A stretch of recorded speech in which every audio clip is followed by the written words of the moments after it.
ರಾಜ್ಯದಲ್ಲಿ ಸದ್ಯಕ್ಕೆ ಇಲ್ವಾ ಅಧಿಕಾರ ಹಂಚಿಕೆ, ಪವರ್ ಶೇರಿಂಗ್ ಫೈಟ್ಗೆ ಬ್ರೇಕ್ ಹಾಕ್ತಾ ಹೈಕಮಾಂಡ್. ನಾಯಕತ್ವಕ್ಕಾಗಿ ಗುದ್ದಾಡ್ತಾ ಇರುವಂತಹ ಡಿಕೆ ಶಿವಕುಮಾರ್ಗೆ ಅಸ್ಸಾಂನ ಜವಾಬ್ದಾರಿಯನ್ನ ನೀಡಲಾಗಿದೆ. ಅಸ್ಸಾಂ ವಿಧಾನಸಭೆ ಚುನಾವಣೆಗೆ ಡಿಕೆಶಿ ಕಾಂಗ್ರೆಸ್ನ ವೀಕ್ಷಕರಾಗಿದ್ದಾರೆ. ಈ ಜವಾಬ್ದಾರಿ ಡಿಕೆಶಿಗೆ ನಾಯಕತ್ವ ಇಲ್ಲ ಅನ್ನೋ ಸಂದೇಶವನ್ನ ರವಾನೆ ಮಾಡ್ತಾ ಇದೆಯಾ ಅಂತ ಸಿಎಂ ಸಿದ್ದರಾಮಯ್ಯ ಇನ್ನಷ್ಟು ದಿನ ಸೇಫ್ ಆಗ್ತಾರಾ? ಡಿಕೆ ಶಿವಕುಮಾರ್ ಸೇರಿದಂತೆ ಸಿಎಂ ರೇಸ್ನಲ್ಲಿ ಇರೋರು ಇನ್ನಷ್ಟು ದಿನ ಕಾಯಬೇಕಾ?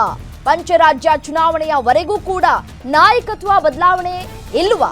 ಈ ಹಿಂದೆ ಕಾಂಗ್ರೆಸ್ ಸಂಸದರೊಬ್ಬರಿಂದ ಡಿಕೆಶಿ ಪರ ಬ್ಯಾಟಿಂಗ್ ಅನ್ನ ಕೂಡ ಮಾಡಲಾಗಿತ್ತು.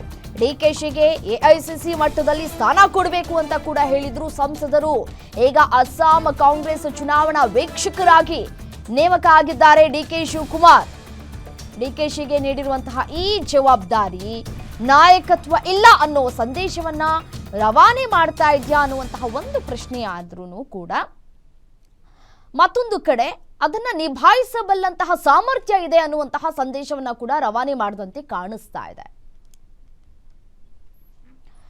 ಇದೇ ವಿಚಾರಕ್ಕೆ ಸಂಬಂಧಪಟ್ಟಂತೆ ಮತ್ತಷ್ಟು ಡೀಟೇಲ್ಸ್ ಕೊಡ್ತಾ ಹೋಗ್ತಾರೆ Maruti Pavagada, political bureau head, ದೂರವಾಣಿ ಸಂಪರ್ಕದಲ್ಲಿದ್ದಾರೆ.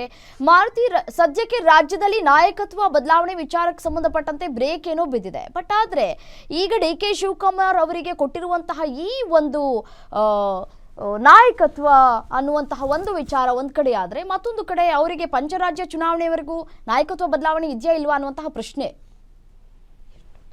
ರಮ್ಯಾ, ಮುಂದೆ ಬರ್ತಾ ಇರುವಂತಹ ಹಲವು ರಾಜ್ಯಗಳ ವಿಧಾನಸಭಾ ಚುನಾವಣೆಯನ್ನ ಎಐಸಿಸಿ ನಾಯಕರುಗಳು ಬಹಳಷ್ಟು ಗಂಭೀರವಾಗಿ ತೆಗೆದುಕೊಂಡಿದ್ದಾರೆ. ಅದರಲ್ಲಿ ಕೇರಳ ಆಗಿರ್ಬೋದು, ತಮಿಳುನಾಡು ಆಗಿರ್ಬೋದು, ಪಶ್ಚಿಮ ಬಂಗಾಳ ಹಾಗೂ ಅಸ್ಸಾಂ ರಾಜ್ಯಗಳಿಗೆ ಸಂಬಂಧಪಟ್ಟಂತೆ ಯಾವ ರೀತಿಯಾಗಿ ಸಂಘಟನಾತ್ಮಕವಾದಂತಹ ದೃಷ್ಟಿಯಿಂದ ಪ್ರಮುಖವಾದಂತಹ ಒಂದು ಹೆಜ್ಜೆಗಳನ್ನ ಇಡಬೇಕು ಅನ್ನುವಂತ ಒಂದು ಲೆಕ್ಕಾಚಾರವನ್ನ ಹಾಕಿ ನಿನ್ನೆ ತಡರಾತ್ರಿ ಈ ಪಟ್ಟಿ ಬಿಡುಗಡೆ ಮಾಡದಂತೆ ಕಾಣಿಸ್ತಾ ಇದೆ. ಹಿಂದೆ ಕೂಡ ಕರ್ನಾಟಕದ ಚುನಾವಣೆಯನ್ನ ಗೆದ್ದಾಗ ಡಿಕೆ ಶಿವಕುಮಾರ್ ಅವರ ಸಂಘಟನಾತ್ಮಕ ವಿಚಾರದ ಬಗ್ಗೆ ಬಹಳಷ್ಟು ದೇಶಾದ್ಯಂತ ಕಾಂಗ್ರೆಸ್ ಅಲ್ಲಿ ಚರ್ಚೆ ಆಗಿತ್ತು. ಕಳೆದ 2-3 ತಿಂಗಳಿಂದಲೂ ಕೂಡ ದೇಶದ ಎಐಸಿಸಿ ಮಟ್ಟದಲ್ಲೂ ಕೂಡ ಒಂದು ಗಂಭೀರವಾದಂತಹ ಒಂದು ಚರ್ಚೆ ಇತ್ತು. ಏನಂತ ಹೇಳಿದ್ರೆ, ರಾಹುಲ್ ಗಾಂಧಿ ಒಬ್ಬರಿಂದ ಇಡೀ ದೇಶಾದ್ಯಂತ ಹೋರಾಡಿ ಪಕ್ಷವನ್ನ ಸಂಘಟನೆ ಮಾಡೋದಕ್ಕೆ ಆಗೋದಿಲ್ಲ.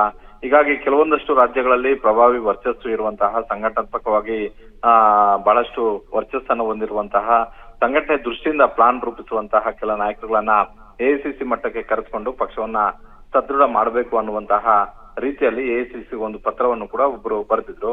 ಅದಕ್ಕೆ ಸಂಬಂಧಪಟ್ಟಂತೆ ಎಐಸಿಸಿ ಮಟ್ಟದಲ್ಲೂ ಕೂಡ ಬಹಳಷ್ಟು ಹಲವು ಚರ್ಚೆಗಳು ಪರ ಮತ್ತೆ ವಿರೋಧವಾಗಿ ಚರ್ಚೆ ಆಗಿದ್ದು. ಈಗ ಕರ್ನಾಟಕದಲ್ಲಿ ಕಳೆದ 2-3 ತಿಂಗಳಿಂದಲೂ ಕೂಡ ಸಿಎಂ ಬದಲಾವಣೆ ವಿಚಾರಕ್ಕೆ ಸಂಬಂಧಪಟ್ಟಂತೆ ಪ್ರತಿದಿನವೂ ಕೂಡ ಚರ್ಚೆ ಆಗ್ತಾ ಇದೆ, ಸುದ್ದಿ ಆಗ್ತಾ ಇದೆ. ಈ ನಡುವೆ ಬಣಗಳ ನಡುವೆ ಒಂದಷ್ಟು ದೊಡ್ಡ ಮಟ್ಟದ ಒಂದು ಪೈಪೋಟಿ ಕೂಡ ಆಗ್ತಾ ಇರುವಂತದ್ದು. ದೆಹಲಿಯ ಹೈಕಮಾಂಡ್ ಅಂಗಳದಲ್ಲಿ ಒಬ್ಬರು ಆ ಸೀಟ್ ಉಳಿಸ್ಕೊಳ್ಳುವಂತ ಒಂದು ಪ್ರಯತ್ನವನ್ನ ಮಾಡ್ತಿದ್ರೆ, ಡಿಕೆ ಶಿವಕುಮಾರ್ ಮತ್ತೆ ಅವರ ಬಣದಿಂದ ಆ ಸೀಟನ್ನ ಪಡೆಯುವಂತಹ ಸರ್ಕಸ್ ಸದಾ ನಡೀತಾನೆ ಇದೆ. ಈ ಸಂದರ್ಭದಲ್ಲಿ ಡಿಕೆ ಶಿವಕುಮಾರ್ ಅವರಿಗೆ ಎಐಸಿಸಿ ಮಟ್ಟದಲ್ಲಿ ಎಐಸಿಸಿ ನಾಯಕರುಗಳು ಅಸ್ಸಾಂ ಚುನಾವಣಾ ಉಸ್ತುವಾರಿ ವೀಕ್ಷಕರಾಗಿ ನೇಮಕ ಮಾಡಿರುವಂತದ್ದು ಒಂದಷ್ಟು ಚರ್ಚೆಗೆ ಕಾರಣ ಆಗಿದೆ. ಚುನಾವಣಾ ವೀಕ್ಷಕರು ಅಂತ ಹೇಳಿದ ತಕ್ಷಣ ಅಲ್ಲೇ ಇರ್ಬೇಕಂತೇನಿಲ್ಲ. ಆದ್ರೆ ಅಸ್ಸಾಂ ಚುನಾವಣೆಯನ್ನ ಕಾಂಗ್ರೆಸ್ ಹೈಕಮಾಂಡ್ ಬಹಳಷ್ಟು ಗಂಭೀರವಾಗಿ ತೆಗೆದುಕೊಂಡಿರೋದ್ರಿಂದ ಸಹಜವಾಗಿ ಅಲ್ಲಿ ಅಭ್ಯರ್ಥಿಗಳ ಆಯ್ಕೆ ವಿಚಾರ ಆಗಿರ್ಬೋದು, ಪಕ್ಷ ಯಾವ ರೀತಿಯಾಗಿ ಸ್ಟ್ರಾಟಜಿಯನ್ನ ಅಲ್ಲಿ ಮಾಡಬೇಕು ಅನ್ನುವಂಥದ್ದು.